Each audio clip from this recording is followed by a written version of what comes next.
प्रणिपात वासुदेव।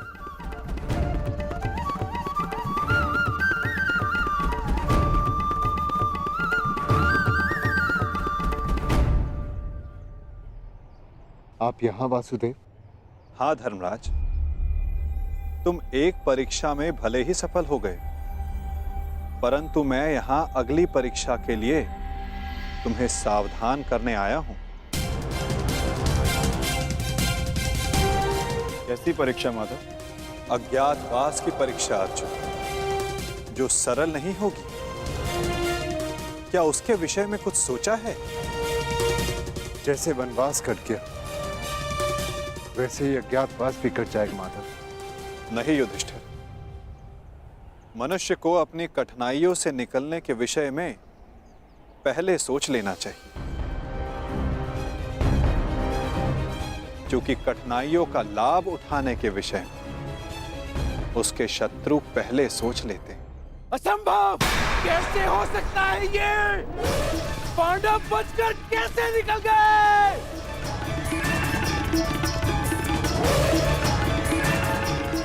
दिग्विजय प्राप्त कर ली, चारों दिशाएं जीत ली, परंतु हर बार पांडवों से क्यों हार जाते हो तुम?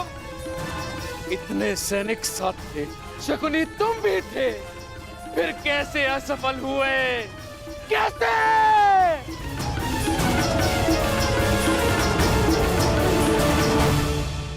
रुष्ट ना होइए महाराज, हम असफल नहीं हुए हैं, क्योंकि पांडवों का अज्ञातवास भंग हो चुका है।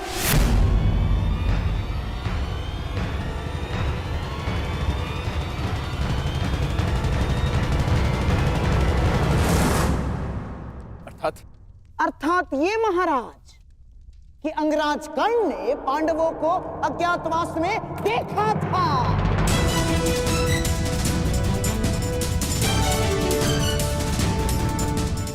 इसीलिए नीति अनुसार पांडवों का अज्ञातवास भंग हो चुका है।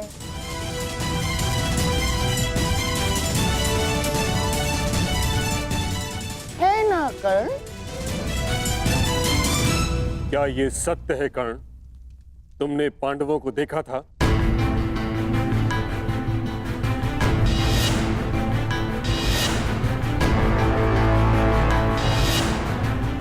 जानता हूं पुत्र, तुमने अवश्य पांडवों को देखा है, परंतु अब समय है कि उनके विरुद्ध एक और अधर्म को होने से रोका जा सके। उत्तर दो कर्ण, क्या तुमने पांडवों को देखा था? जी, देखा था।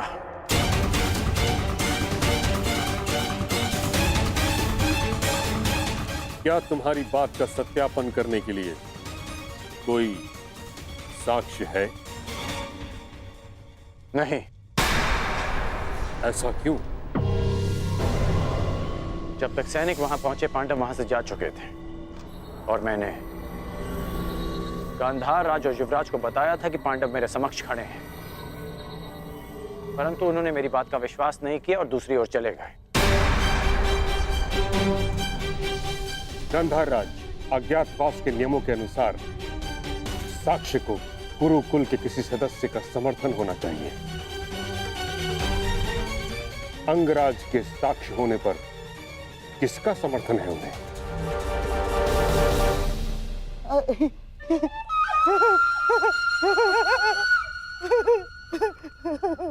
अंगराज कर्ण की बात पर कौन अविश्वास कर सकता है महामहिम?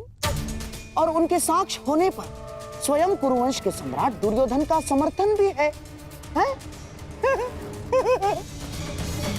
हाँ,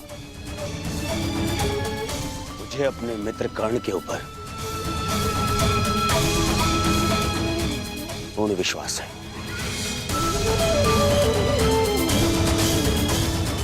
मैं समर्थन करता हूं कि कर्ण ने पांडवों को अज्ञातवास में देखा है। युवराज, यदि तुम्हें विश्वास था तो कर्ण की बात ना मानकर दूसरी ओर क्यों चले गए? और आप गांधार राज, यदि आपको कर्ण की बातों पर विश्वास था तो आप उसके पास क्यों नहीं गए? इसका अर्थ यह है कि आपको कर्ण पर विश्वास नहीं था, अर्थात अज्ञातवास भंग नहीं हुआ।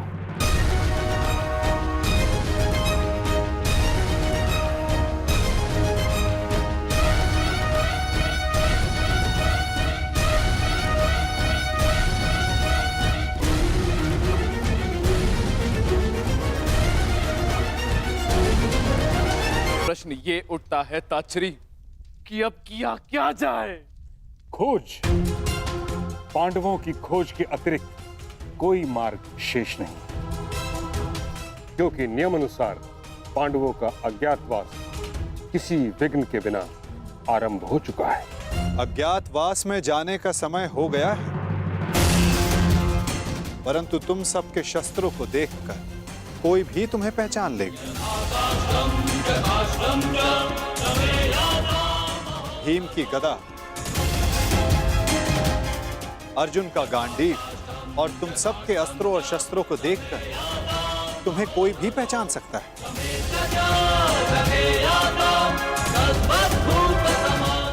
इसीलिए जाने से पूर्व इन्हें छिपा देना आवश्यक है।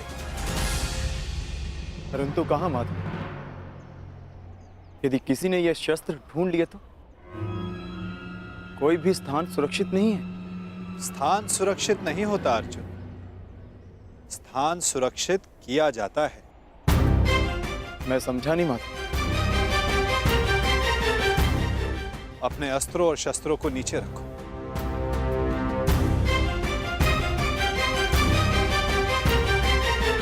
सखी, इस वृक्ष के पीछे श्वेत वस्त्र रखे हैं, उन्हें यहां लेकर आ जाओ। जी।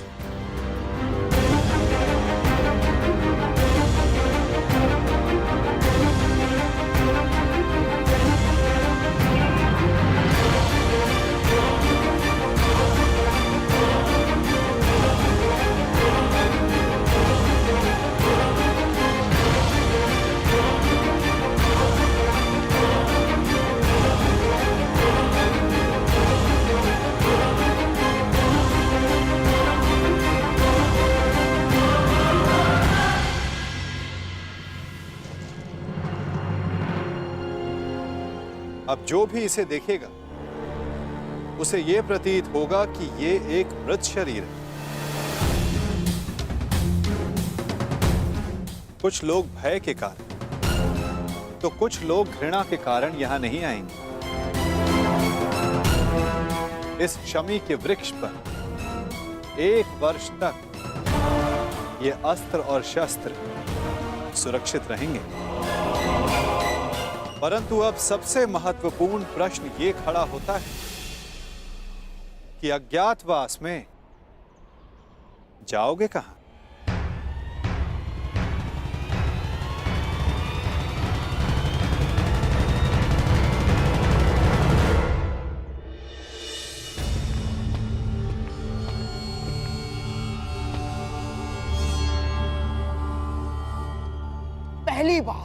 पहली बार किसी ने भरी सभा में शकुनी को मूर्ख सिद्ध किया है कर्ण,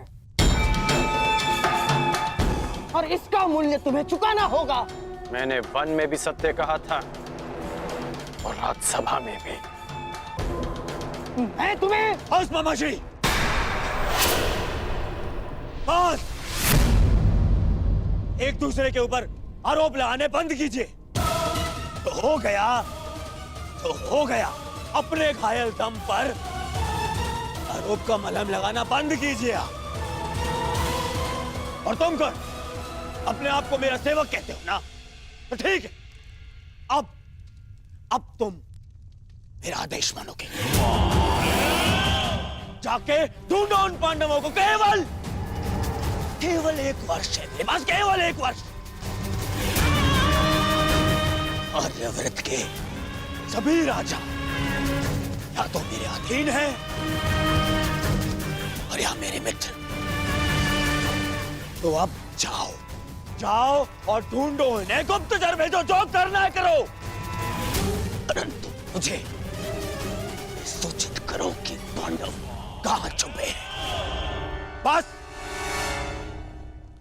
जिस आर्यव्रत पर विजय पाने के लिए 12 वर्ष लग गए दुर्योधन, 12 वर्ष, वहां 12 महीनों में पांडवों को कैसे ढूंढ पाओगे तुम?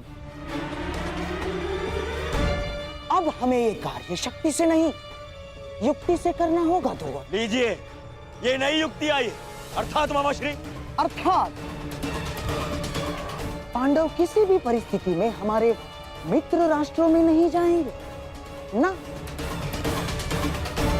वो वहां जाएंगे जिन्होंने हमारी अधीनता स्वीकार तो कर ली है, परंतु जो मन से पांडवों के पक्ष में है। मन से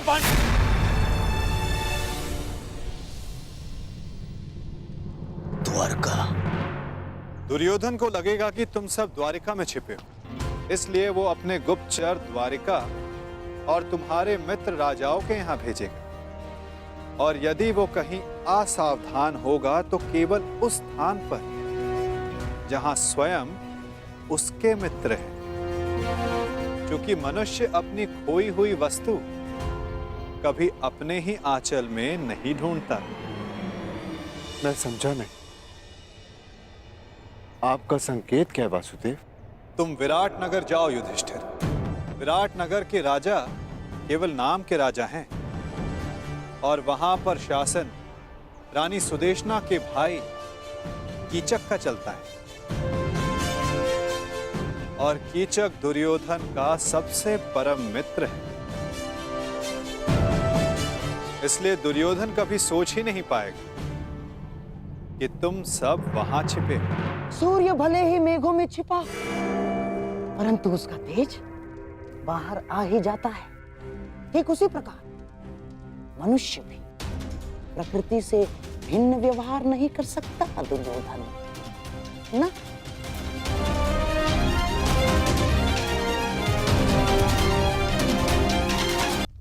युधिष्ठिर धर्मराज है, इसलिए कहीं उपदेशक या मंत्री बना बैठा होगा।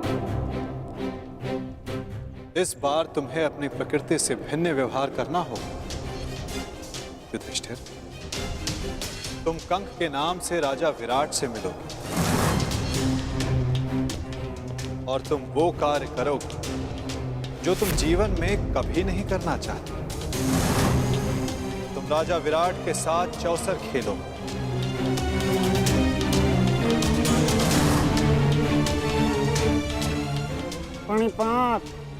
प्रणिपात महाराज। वृकोदर भीम के पेट की अग्नि बुझती नहीं, इसीलिए वो कहीं मिष्ठान्न के प्रतिष्ठान पर होगा। उसकी भूख स्वयं उसका पता बता दे। तुम्हें अपनी भूख पर नियंत्रण रखना होगा भीम। तुम वल्लभ बनकर विराट की भोजनशाला में काम करोगे।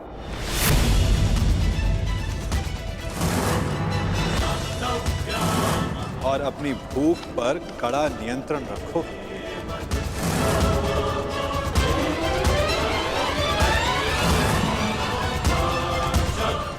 और अर्जुन, उस महाधनुर्धर का पौरुष कहां छिप सकता है ना?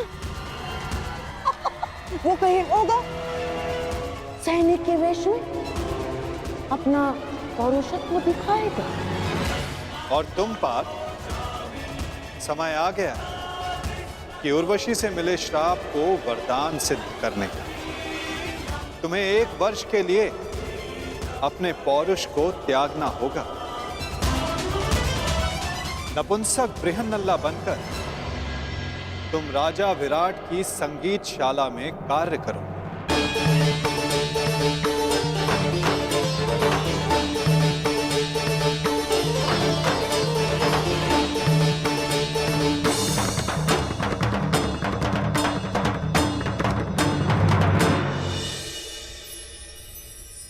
अति उत्तम बृहन्नला। क्या तुम हमारी पुत्री उत्तरा को संगीत और नृत्य की शिक्षा दोगी?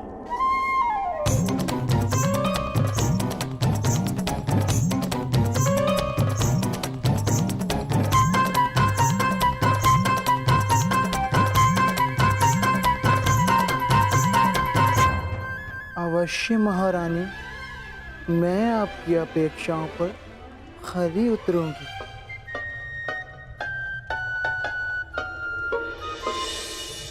नकुल सहदेव बेचारे कोमल सुंदर, उनसे परिश्रम नहीं होगा ना। इसीलिए किसी राज्य में सभासद बनकर बैठे होंगे।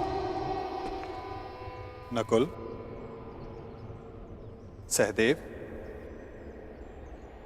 तुम ग्रंथिक बनकर और तुम तंतिपाल बनकर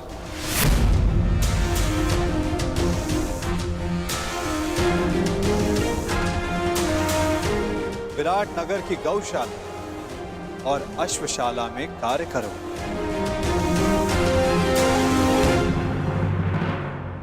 और सबसे अधिक वो पांचाली,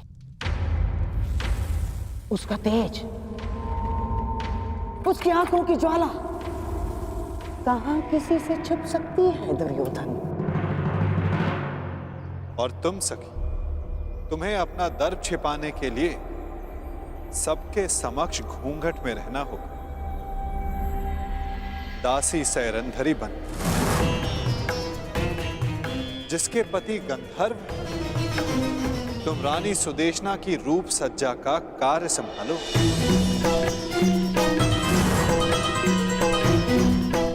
सायरंदरी, ये तो अति उत्तम है कि तुम सदा घूंघट में ही रहोगी, क्योंकि हम नहीं चाहते कि तुम्हारा रूप देखकर विराट राज्य तुम्हारे वश में हो।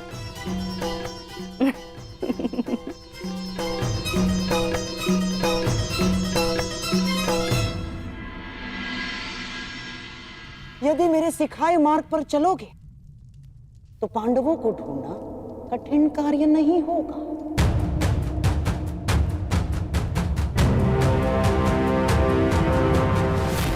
भूल कर रहे हो गांधार राज, पांडव पकड़ में नहीं आएंगे, क्योंकि वो वासुदेव के दिखाए मार्ग पर चल रहे हैं।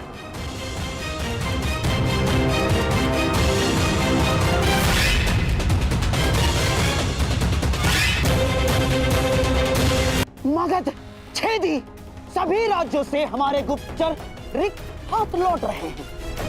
कहीं भी किसी भी राज्य से पांडवों का एक सूत्र हाथ नहीं लग रहा है। क्या पूरे भारतवर्ष में नहीं है वो? ऐसे कहां अंतर्ध्यान हो गए हैं ये पांडव? युवराज की जय हो। मैं पांडवों की खोज में काशी गया था, पर काशी में भी पांडवों की कोई सूचना नहीं मिली युवराज। तुम्हारा साहस कैसे हुआ मेरे सामने आने का? कैसे साहस हुआ? कैसे साहस हुआ?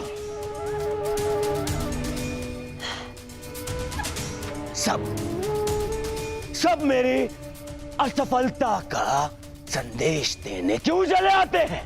क्यों? और तुम्हें तो मैं शिवराज, ये गुप्तचर है, केवल अपना कार्य पूर्ण कर रहा है। इससे मैं शांत हो जाइए शिवराज, शांत हो जाइए। अरे कैसे शांत हो जाऊं? 10 माह बीत चुके हैं, 10 माह बीत चुके हैं अज्ञातवास को।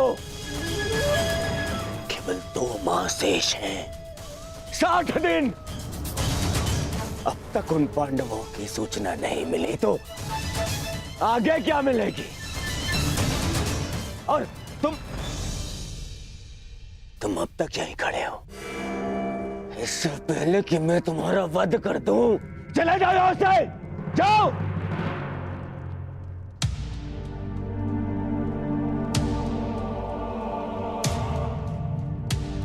मेरी सफलता मुझसे दूर जा रही है।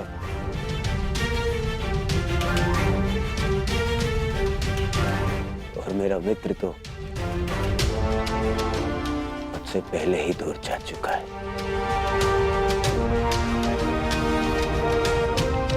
और सब कह रहे हैं कि शांत रहो, शांत हो जाओ, शांत हो जाओ। शांत होने की आवश्यकता है। कैसे?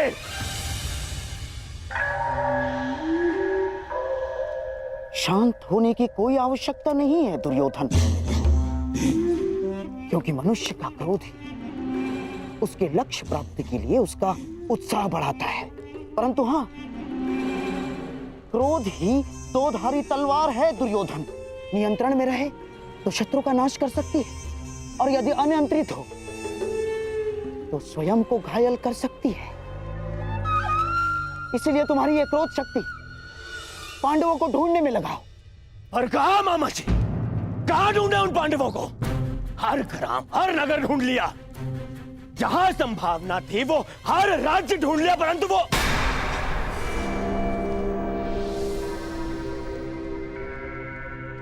कहीं ऐसा तो नहीं कि हमें जहां ढूंढना चाहिए हमने वहां नहीं ढूंढा।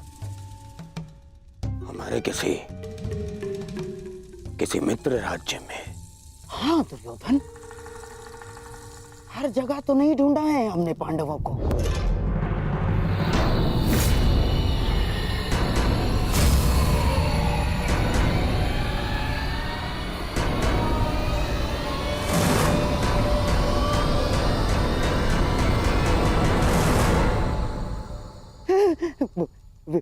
विराट,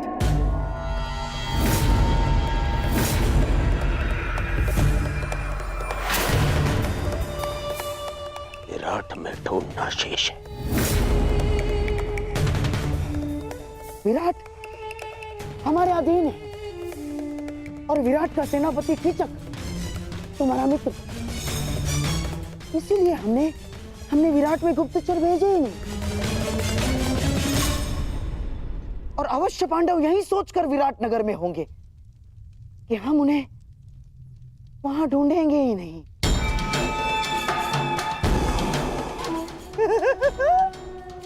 परंतु अब पांडव बचेंगे ही नहीं दुर्योधन। आज ही मैं अपने गुप्तचरों को विराट जाने की आज्ञा देता हूं, आज ही। नहीं, वहां गुप्तचर नहीं जाएंगे।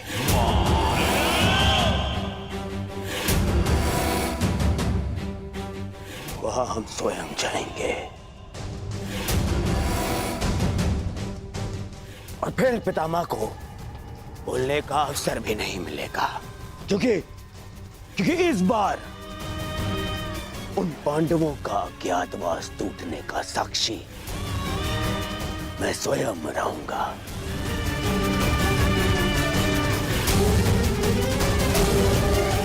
और फिर कीचक मेरा परम मित्र है।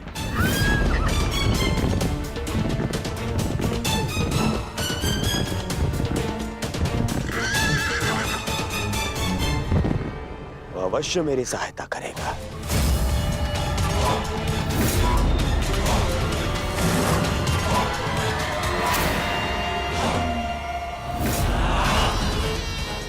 कीचक कहने को सेनापति है,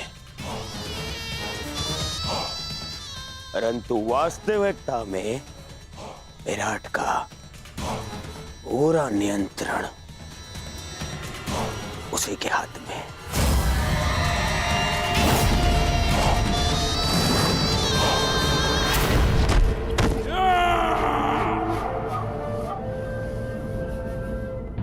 और जब तक वो पांडव नहीं मिल जाते, हम कीचक के साथ विराट में ही रहेंगे।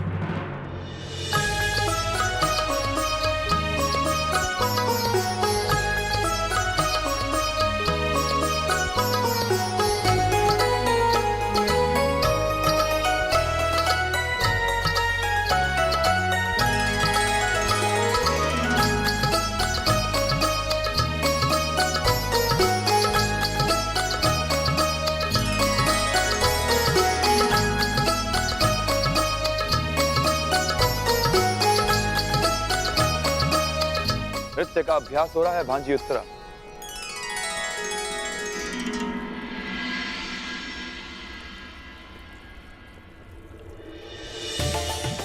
महावश्री, आप मेरे लिए उपहार लाए? अवश्य, अपनी प्रिय भांजी के लिए भला उपहार लाना मैं कैसे भूल सकता हूँ।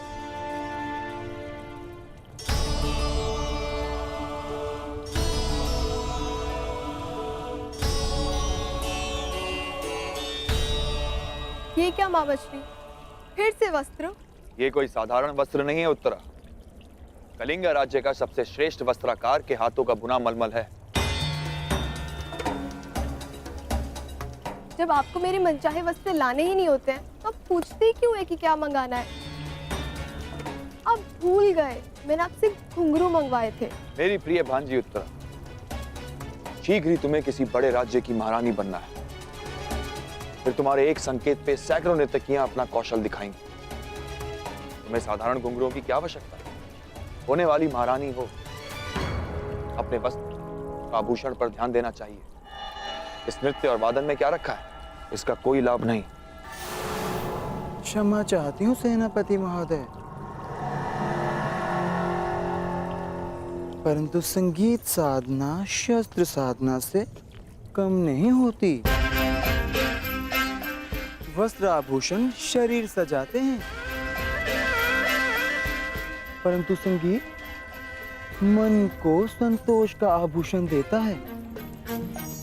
शस्त्रों से किसी राज्य को तो जीता जा सकता है, परंतु संगीत मन को जीतने का माध्यम है।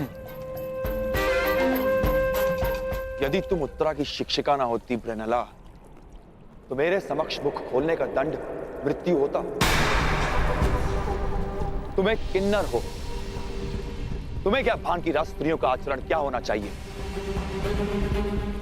और राजपुरुषों का पौरुष क्या मांग रखता है?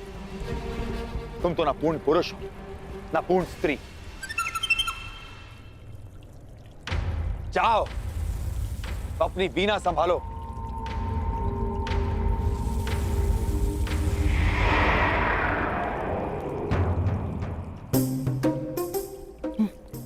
चलिए राजकुमारी, अभ्यास पुनः प्रारंभ करते हैं।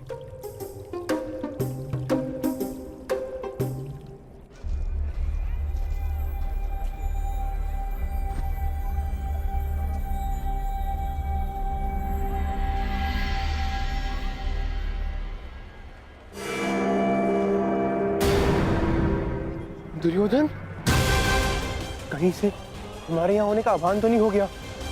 हाँ भैया, सुना हस्तिनापुर के युवराज दुर्योधन आए हैं। हाँ, सेनापति कीचक के अभिन्न मित्र हैं और अब तो वे दिग्विजय भी कर चुके हैं। स्वागत है युवराज। आशा है कि पांडव यहाँ नहीं होंगे।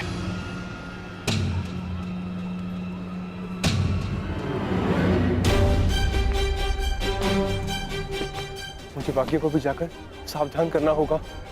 कदाचित दुर्योधन को सूचना मिल चुकी है कि हम यहाँ पर हैं।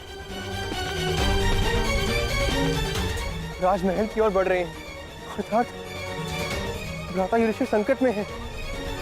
सर्वप्रथम मुझे उन्हें जाकर सावधान करना होगा।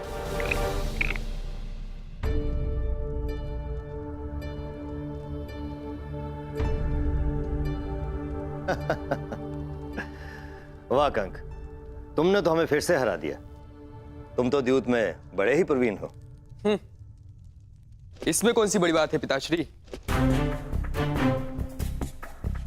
द्यूत तो भाग्य का खेल है। नहीं पुत्र उत्तर, कंक केवल द्यूत ही नहीं जानते, कभी इनके साथ समय व्यतीत करोगे तो स्वयं जानोगे। इन्हें नीति और दर्शन का बहुत गहरा ज्ञान है। कंक, कभी कभी राजकुमार उत्तर को भी तनिक ज्ञान दिया करो। मुझे उसकी कोई आवश्यकता नहीं, और वैसे भी राजकुमारों के लिए शस्त्र ज्ञान अधिक होता है, और जो कि मुझे मेरे मामा श्री कीचक भली भांति सिखा रहे हैं। आप जानते हैं कंक महोदय, मेरे मामा श्री युद्ध में अपराजय है। उनकी तुलना महाबली भीष्म, बलराम और महाबलशाली भीम से की जाती है। देखना, मैं भी एक दिन उन्हीं की तरह बलशाली बनूंगा। नहीं राजकुमार उत्तर, एक महान राजा बनने के लिए बल से अधिक नीति और न्याय का ज्ञान होना अति आवश्यक है। प्रजा को कैसे सुखी रखना है, ऐसी भावना अधिक आवश्यक है। परंतु पिताश्री, बिना बल के प्रजा की रक्षा कैसे की जा सकती है? प्रणिपात महाराज, कुमार के धनुर्अभ्यास का समय हो गया है।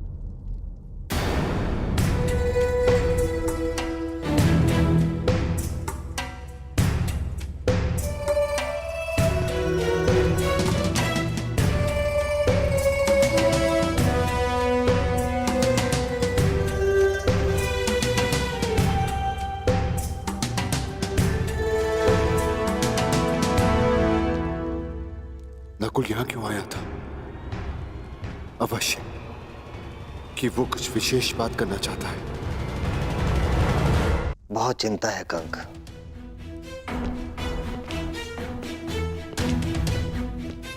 क्यों महाराज? वो तो बड़ा ही बुद्धिमान बालक है। हाँ, परंतु वो कीचक की परछाई में पल रहा है। तुमसे क्या छिपा है कंक? मैं केवल नाम का ही राजा हूं। सत्य तो यह है कि कीचक का प्रभाव मुझसे कहीं अधिक है। मेरी प्रजा, मेरी सेना और स्वयं मैं भी उससे बहुत भयभीत हैं। चिंता रहती है कि कहीं राजकुमार उत्तर भी कीचक के साथ रहते रहते उसकी तरह क्रूर ना बन जाए, या यूं कहूं कि कीचक उसे राजा बनने ही ना दे। तो अपने पिता होने का कर्तव्य निभाइए महाराज। उत्तर को कीचक से दूर रखें, उसे अच्छी संगति दे महाराज। वही तो करने में समर्थ हूं कंक। मेरा किसी पर कोई नियंत्रण नहीं। मैं केवल राजमुकुट पहनता हूं। वास्तव में राजा की शक्तियों का उपयोग तो कीचक ही करता है। नियंत्रण खोकर सब कुछ हार जाने की पीड़ा क्या होती है, असहाय होने की पीड़ा का अनुभव क्या होता है, वो तुम नहीं समझोगे कंक।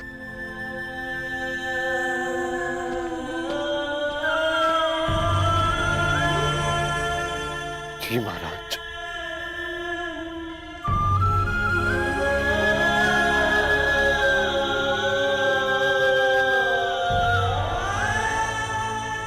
क्योंकि मैं आपकी पीड़ा समझ सकता हूं। युद्ध में हारने का, असहाय होकर सब कुछ खो देने का अनुभव है मुझे। साइरंदरी, आज तक कितनी ही सेविकाएं आई हमारे पास, परंतु किसी में भी तुम्हारे जैसा कौशल नहीं। रूप सज्जा हो या केश विन्यास, तुमसे श्रेष्ठ कोई भी नहीं।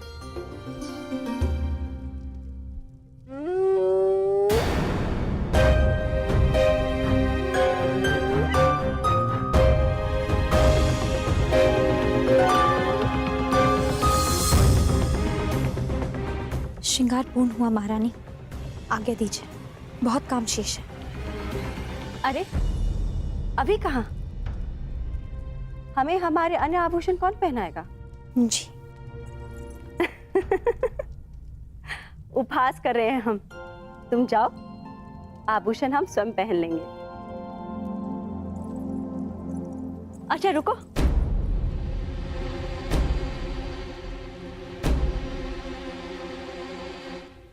एक बात बताओ। हम कब से तुमसे एक प्रश्न पूछना चाह रहे थे। तुम्हें इतना अच्छा श्रृंगार आता है, तुम स्वयं इतनी रूपवती हो, अपना ध्यान क्यों नहीं रखती?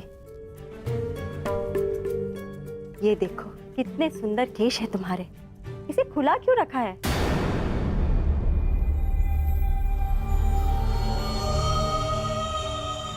मेरे खुले केश आप पांचों को मेरे अपमान का स्मरण दिलाते रहेंगे, क्योंकि मेरे खुले केश किसी प्रतिज्ञा से बंधे हैं महारानी।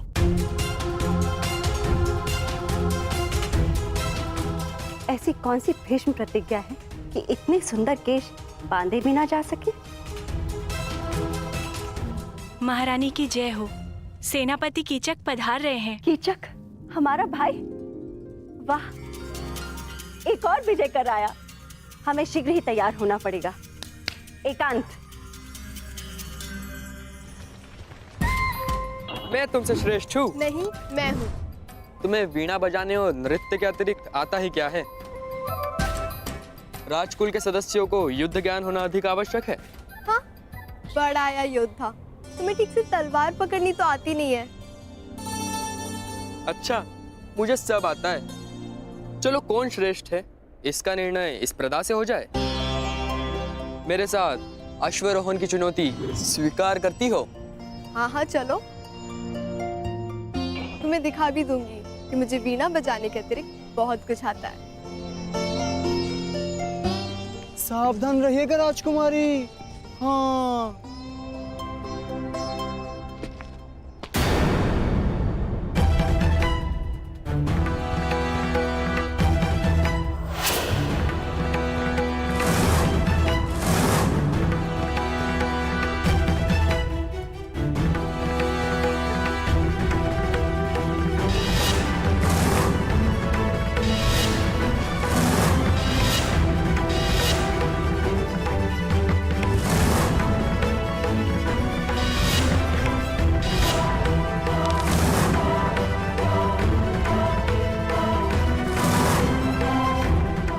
ये स्त्री कौन है? इसके हाव भाव क्यों मुझे किसी का स्मरण करा रहे हैं, जैसे मैं इसे जानता हूं।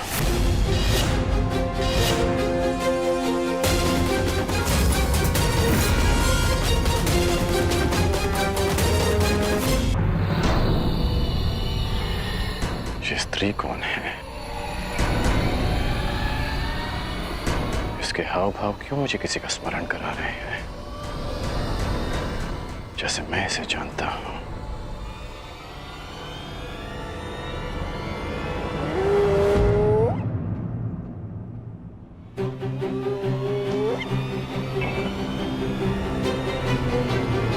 कर्ण,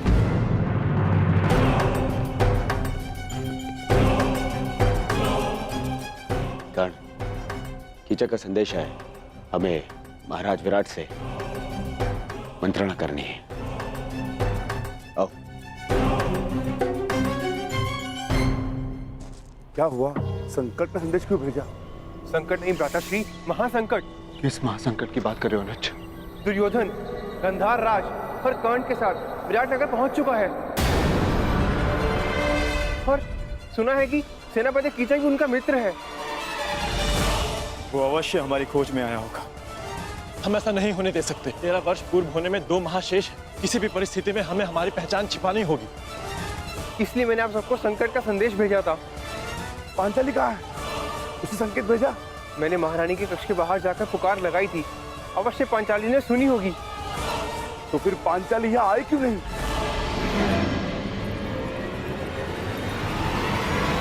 सैरंद्री, राज्यसभा में कुछ अतिथि आए हैं। उनके स्वागत के लिए पात्र वहाँ रखवाने हैं। क्षमा करना, मुझे कुछ विशेष कार्य से जाना है। सहायता करो ना सैरंद्री। अचानक से वो लोग आ गए और दास कम पड़ गए हैं। बड़ा ही आभार होगा। परंतु वो व्रता से ये राज्यसभा में ले जाओ। मैं अभी आती हूँ। चलो चलो जल्दी करो, महाराज रुष्ट हो जाएंगे। चलो। पांचाली इस समय महारानी की सेवा में, हो सकता है उसे यहाँ आने का अवसर ना मिला हो। यही तो चिंता है ज्येष्ठ कि पांचाली महारानी की सेवा में है। यदि पांचाली को महारानी ने बुलाया तो उसे राज्यसभा में जाना होगा। ठीक कहा तुमने अनुज, बिल्कुल ठीक कहा। पांचाली को दुर्योधन की दृष्टि से बचाए रखना अत्यंत आवश्यक है। ये मेरा उत्तरदायित्व है कि मैं पांचाली को राज्यसभा के समीप न आने दूं। अर्थात आपको दुर्योधन के समीप रहना होगा भ्राता। हाँ, पांचाली को पहचाने जाने से बचाना है तो मुझे ये जुआ अवश्य खेलना होगा। हम पांचों में से मैं ही हूं जो विराट राज के निकट जा सकता है। महाराज, हस्तिनापुर के युवराज ऐसे ही नहीं बन गए हमारे मित्र दुर्योधन। बड़ा बल है इनकी गदा में। विराटनगर का सौभाग्य है कि ये हमारे यहाँ अतिथि बनकर आए। अरे बस मित्र, आवश्यकता से कुछ अधिक ही प्रशंसा कर रहे हो मेरी मित्र। परम मित्र।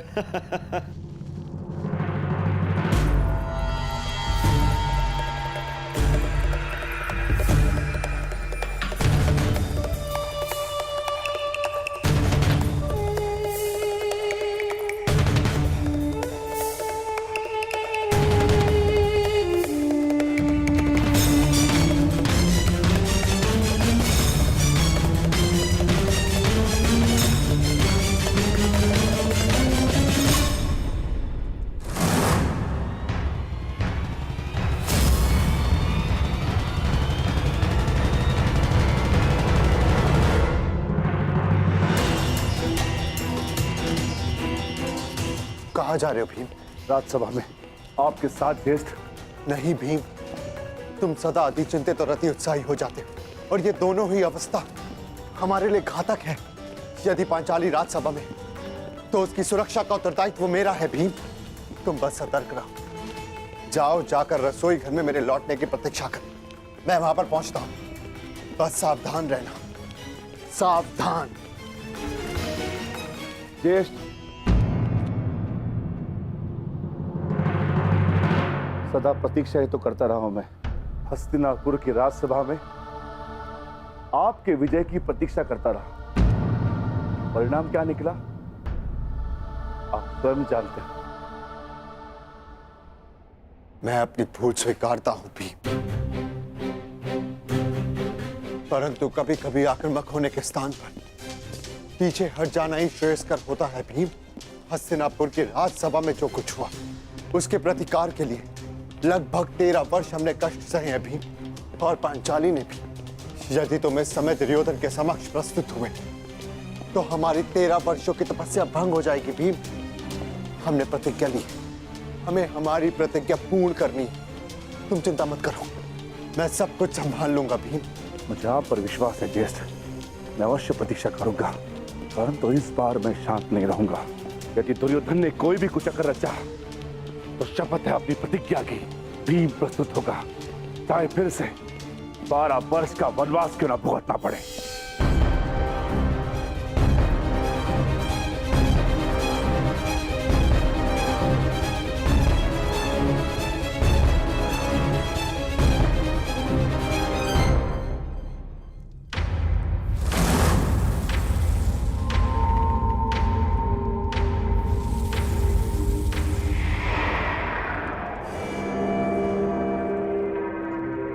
तुम्हारा मित्र कुछ ज्यादा ही रुचि दिखा रहा है उस दासी में दुर्योधन।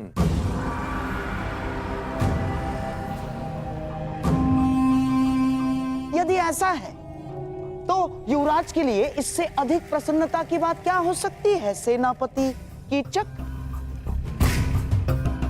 और वैसे भी अंगराज कर्ण अपने वचन के साथ साथ किसी व्यसन में भी रुचि रख रहे हैं। अच्छा है, आपका अतिथि है, आनंद करने दीजिए। परंतु विराट नगर में आनंद पर अतिथि से पूर्व आतिथ्य का अधिकार होता है। हाँ, कीचक का अधिकार होता है।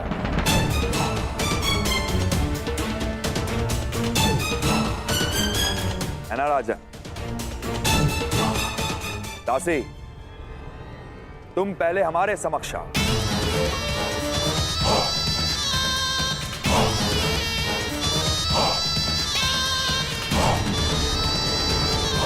युवराज, दासी, पहले हमारे पांव धो। सुना नहीं दासी? सेनापति कीचक पुकार रहे हैं।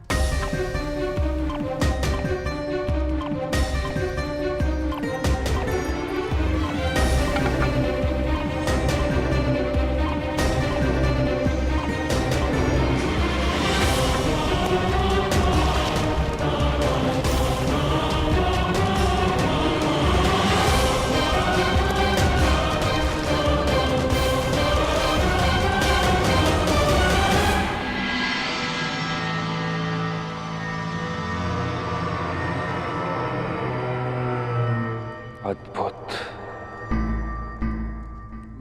मेरे राज्य में इतना सुंदर भोग्य है और मुझे ज्ञात ही नहीं।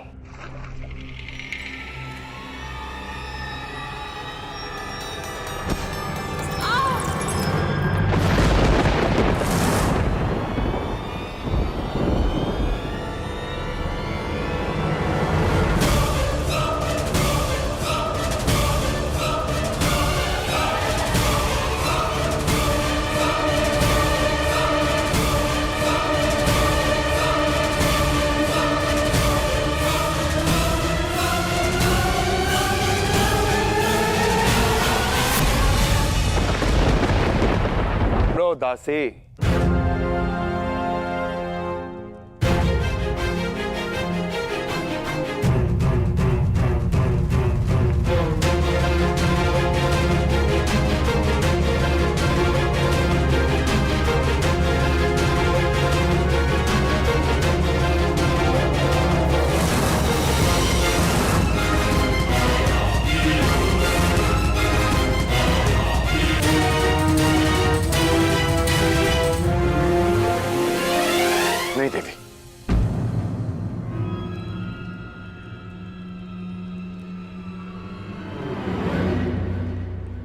मेरी दृष्टि में स्त्री इतनी हीन नहीं हो सकती कि उसे पुरुष के चरण धोने पड़े, चाहे वो एक दासी ही क्यों ना हो। क्षमा कीजिएगा देवी, परंतु मैं अपने चरण स्वयं धो सकता हूं।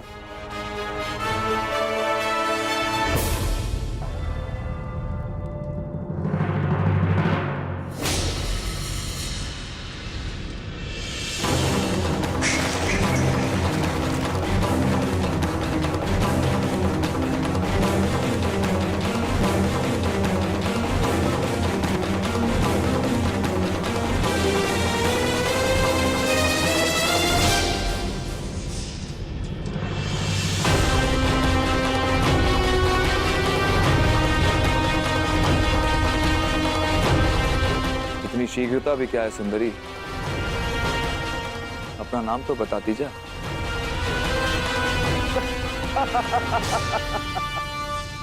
मित्र कीचक, तुम्हारा दुस्साहस बहुत मनोरंजक है।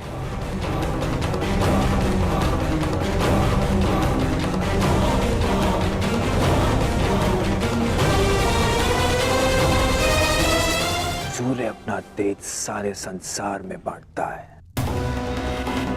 चंद्रमा अपनी शीतलता सबको देता है। फिर तुम क्यों अपना मुख मुझसे छुपा रही हो सुंदरी? एक बार और इसे देखकर आनंदित होने दो। भयभीत हो? हाँ, वो तो यहां सभी हैं मुझसे। कोई बात नहीं, मैं तुम्हारा भय अभी दूर किए देता हूं।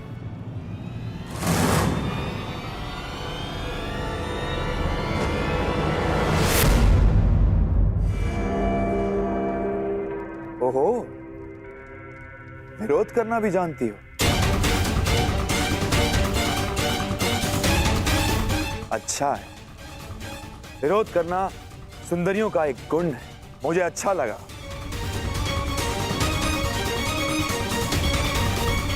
कीचक,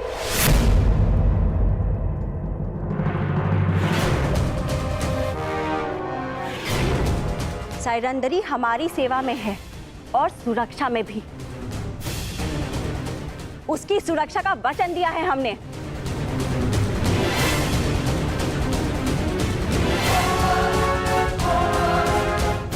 साइरंदरी अच्छा नाम है। जाओ साइरंदरी।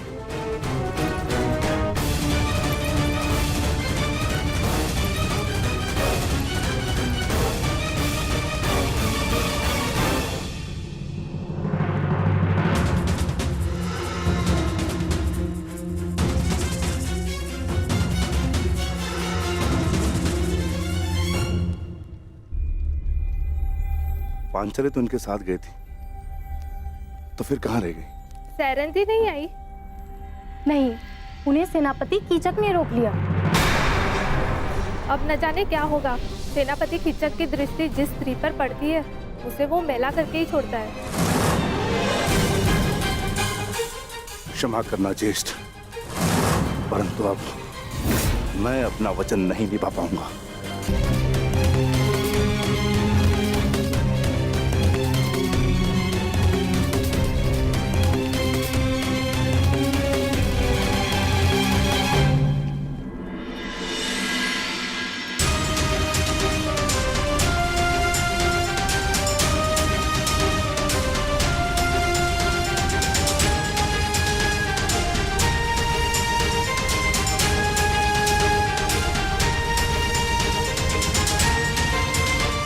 पांचाली सुरक्षित है।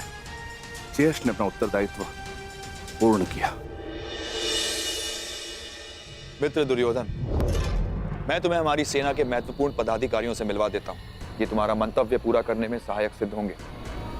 आओ।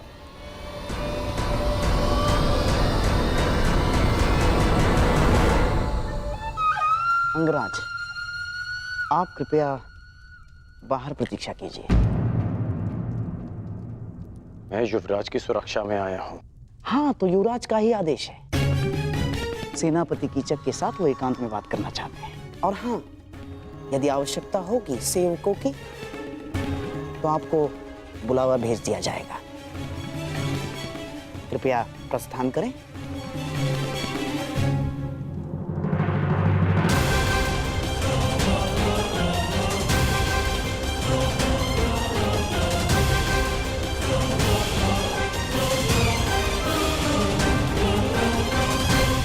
मित्र,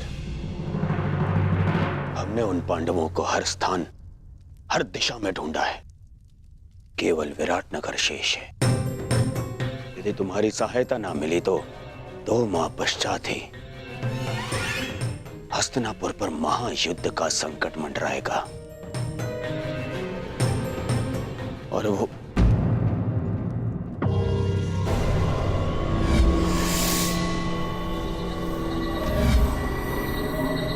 मित्र, कहां खोए हुए हो?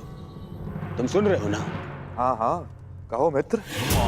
तो सुनो, केवल ये विराट नगर है जहां हमने हमारे गुप्तचरों को नहीं भेजा है, और हमें संदेह है कि वो पांडव यहीं विराट नगर में छुपे हैं। अब मैं तुम्हारी सहायता से उन पांडवों को ढूंढ निकालूंगा।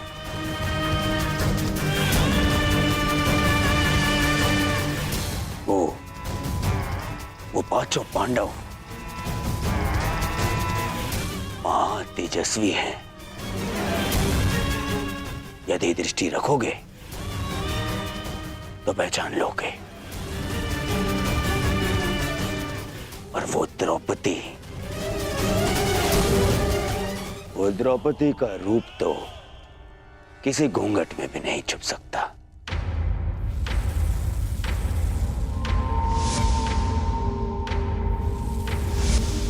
हाँ, कुछ सुंदरियों का रूप तो कोई घूंघट नहीं छिपा सकता। रूप के अतिरिक्त दर्प की भी कमी नहीं है उस 5 पतियों वाली में। मुझे विश्वास है कि वनवास के पश्चात भी उस द्रौपदी का दर्प और घमंड कम नहीं हुआ होगा। मित्र दुर्योधन, सुंदरियों को ढूंढना, उनका भोग करना मेरी रुचि का कार्य है। मित्र दुर्योधन, निश्चिंत रहो। अब तुम यहां आ ही गए हो तो पांडवों को यहां से अपने साथ लेकर जाओगे। परंतु क्या विराट राज इस कार्य के लिए सहयोग करेंगे? विराट राज केवल मुकुट पहनते हैं, गांधार राज यहां की चक्का चलता है। इसलिए मेरे वचनों को आप राजन के वचन समझें। मैंने कुछ अनुचित तो नहीं कहा ना राजन?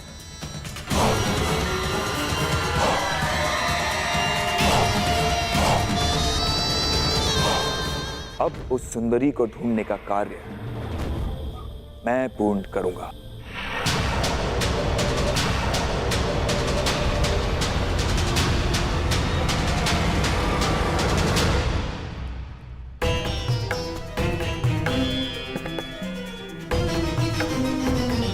मुझे विश्वास है कि युवराज दुर्योधन कीचक का समर्थन और सहयोग लेने की चेष्टा करेंगे। कदाचित पांडव मेरे समक्ष होते तो मैं उन्हें सावधान कर पाता, माता कुंती को दिया वचन पूर्ण कर पाता मैं।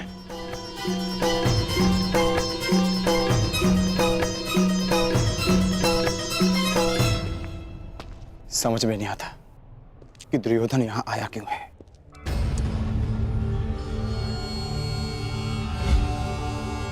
ये तो वही है जिसे मैंने कुमार उत्तर का धनुष उठाते देखा था।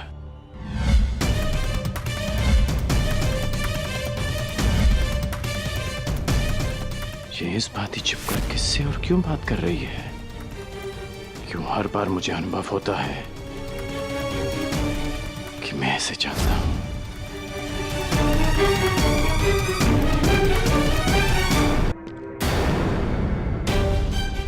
ये तो वही है जिसे कल मैंने कुमार उत्तर का धनुष उठाते देखा था।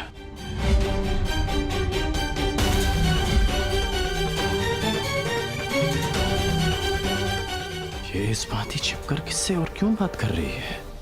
उसकी ये यात्रा कीचक से मिलना है या फिर उसके पीछे हमारी खोज? दुर्योधन यहाँ आया है तो मंतव्य शुभ नहीं होगा। तो फिर एक बार ज्येष्ठ आ जाए, हमें उनसे मंत्रणा करनी होगी।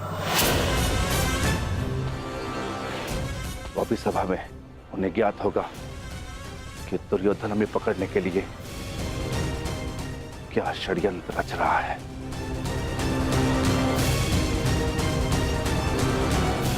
सुना है पांचाली पर कीचक की दृष्टि पड़ी है,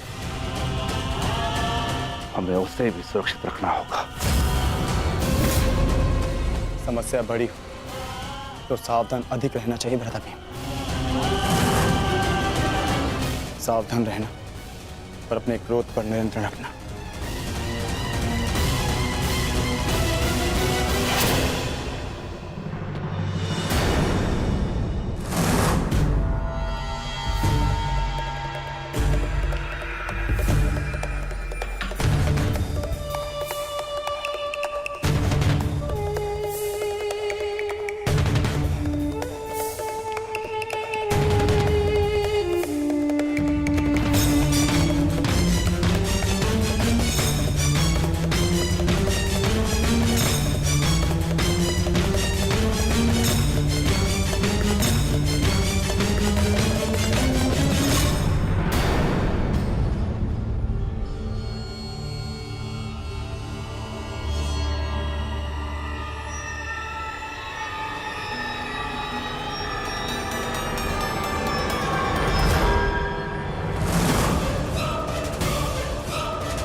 क्षमा करें अतिथि महोदय, यहाँ से आगे विराट राज परिवार के अतिरिक्त किसी भी पुरुष को अंदर जाने की अनुमति नहीं है। ये महारानी सुदेशना का निवास है। क्षमा करना, मैं अपना मार्ग भटक गया था।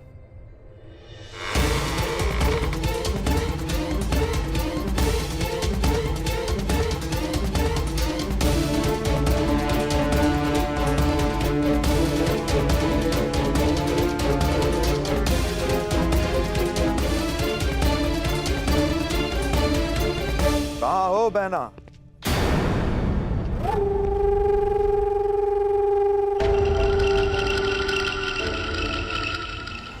अरे सुदेशना यहाँ नहीं है, परंतु शुभ है कि तुम यहाँ हो।